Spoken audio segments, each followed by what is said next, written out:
Pada ajang Piala Kemerdekaan tahun ini, PSSI memutuskan untuk mengadakannya di Sumatera, tepatnya Kota Medan. Stadion yang akan digunakan adalah Stadion Utama Sumut yang sebelumnya dipakai untuk Pekan Olahraga Nasional. Hal ini tentu menjadi terobosan baru dari PSSI karena biasanya mereka mengadakan turnamennya di Pulau Jawa. Keputusan itu sekaligus membuat semua orang penasaran apakah fans yang akan datang ke stadion masih banyak atau tidak. Dan seperti yang kita tahu, ternyata antusiasme warga yang ada di sana sangat luar biasa. Buktinya, saat timnas bermain di Stadion Utama Sumut hampir dipenuhi oleh fans timnas, terutama saat melawan Uzbekistan kemarin. Tentu sebuah pengalaman baru yang dirasakan oleh pemain timnas, terutama pemain yang baru bergabung seperti Noah Pohan, Eizar Jacob, hingga Aaron O'Neil.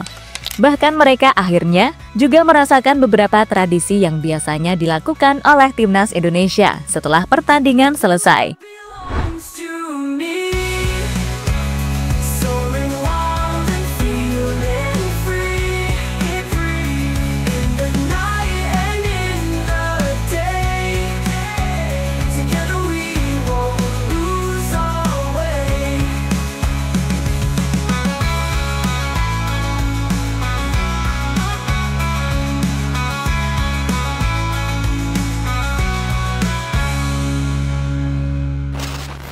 Ya, itu adalah jumlah penonton yang hadir dalam pertandingan antara Indonesia melawan Uzbekistan.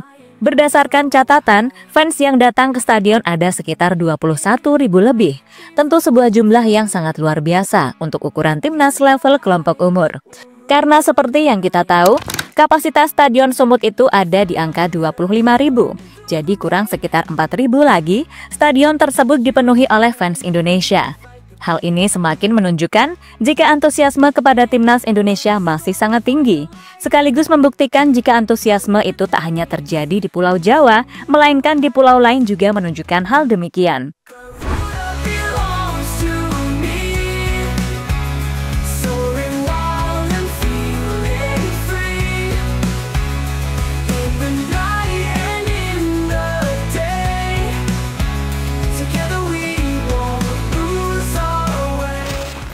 Wajar jika antusiasme fans timnas di sana sangat tinggi, karena ada beberapa faktor yang melatar belakanginya.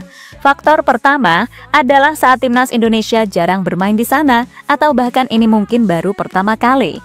Sehingga momen itu langsung dimanfaatkan oleh fans Indonesia yang ada di Sumatera untuk bisa menyaksikan skuad Garuda secara langsung. Lagian tiketnya juga murah jika dibandingkan harga tiket untuk timnas senior. Faktor selanjutnya dan tampak menjadi faktor utama adalah permainan apik yang biasanya ditunjukkan oleh timnas U17. Permainan yang akhirnya sudah terbukti saat timnas lolos ke Piala Dunia. Hal inilah yang membuat fans semakin tertarik dan rela menyempatkan waktu untuk menyaksikan game plan dari Nova Arianto. Belum lagi ditambah dengan beberapa pemain diaspora baru yang diikutsertakan di ajang Piala Kemerdekaan.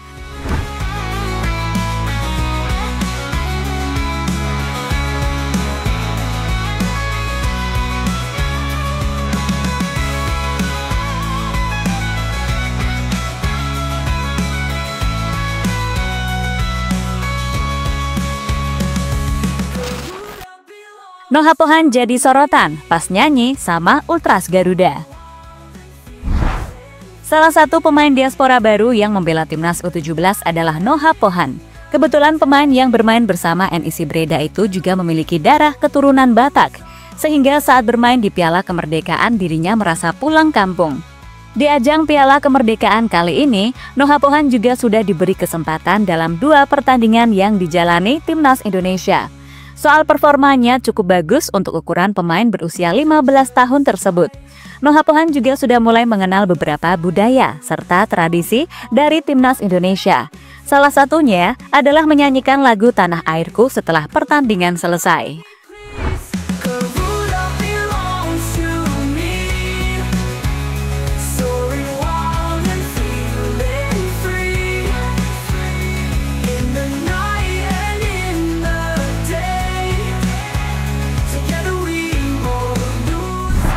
Tak hanya tradisi Tanah Airku, Noah Pohan juga merasakan saat dirinya dan para pemain timnas yang lain menemui Ultras Garuda yang ada di belakang gawang.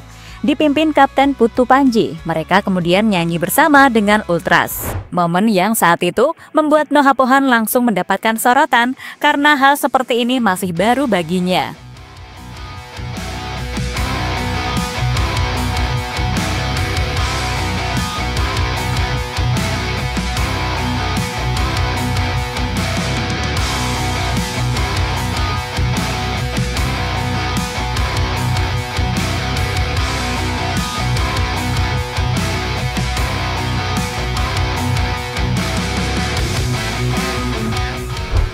Ibu Matthew Baker bangga kepada anaknya. Selain Noh Hapohan, pemain diaspora yang lain yakni Matthew Baker juga memiliki darah Batak di tubuhnya. Hal itu didapatkan Baker dari ibunya yang merupakan keturunan langsung dari daerah Sumatera Utara.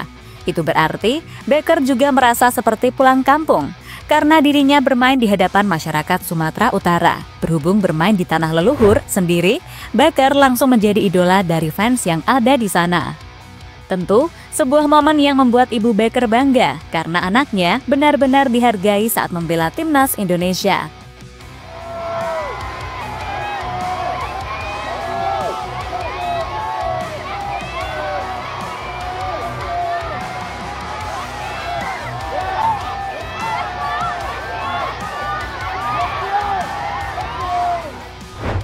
Soal Matthew Baker sendiri, sebelumnya dirinya sempat diperebutkan oleh Indonesia dan Australia.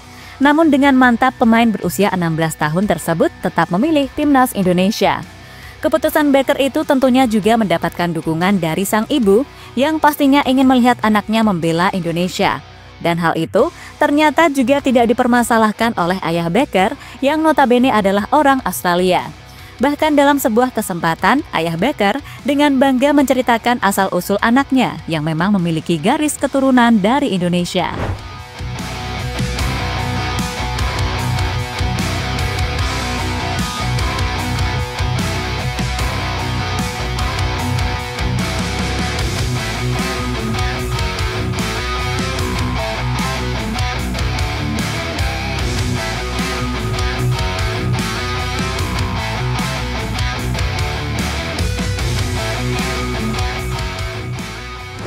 Matthew Baker hampir dipastikan terpilih untuk Piala Dunia.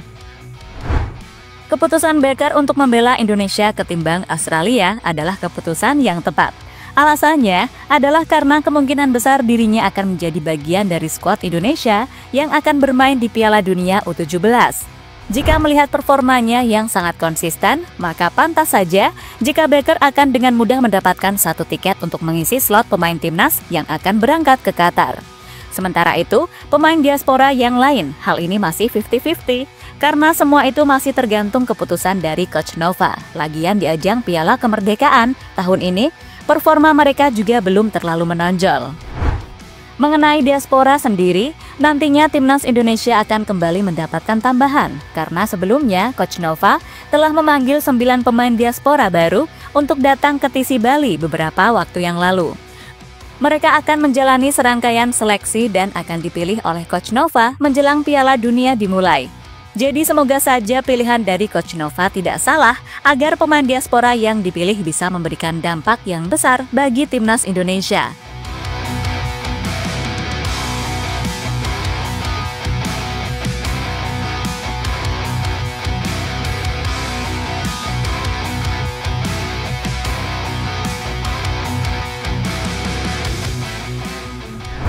Soal Piala Dunia nanti, Nova Arianto telah memiliki target secara pribadi. Targetnya adalah membawa timnas Indonesia lolos dari fase grup.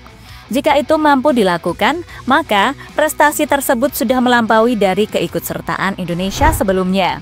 Karena seperti yang kita tahu, di edisi Piala Dunia sebelumnya, timnas Indonesia gagal lolos ke babak 16 besar setelah kalah bersaing dengan Maroko dan Ekuador. Secara pribadi, saya ingin kami lolos dari fase grup. Saya rasa Indonesia mampu melakukan hal tersebut. Karena sekali lagi ada juara grup, runner-up dan 8 tim peringkat 3 terbaik yang lolos dari fase grup. Dan itu menjadi opsi yang terbaik menurut saya.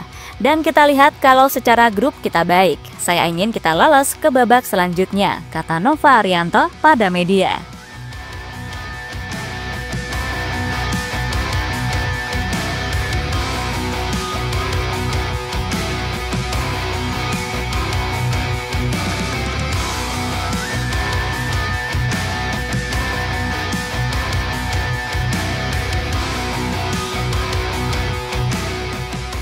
Jadi itulah cerita dari para pemain diaspora yang saat ini menjadi andalan di Timnas U17 di ajang Piala Kemerdekaan.